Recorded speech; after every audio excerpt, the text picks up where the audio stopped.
these are pivot pegs. They are not really, as far as I can tell, catching on in the dirt bike world at all. But I had these on my GS. I liked them a lot, so I thought I would switch them over to the Beta.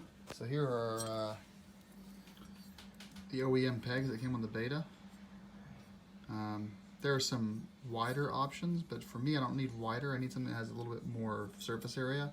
So when you look at this compared to the OEM, that's the pivot peg on the left, slightly shorter, but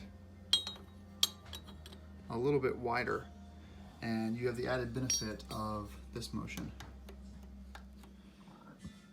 The teeth are a lot sharper on the pivot peg versus the OEM, and you can still bend it all the way up, but when you happen to be putting weight forward, it bends forwards. It's nice.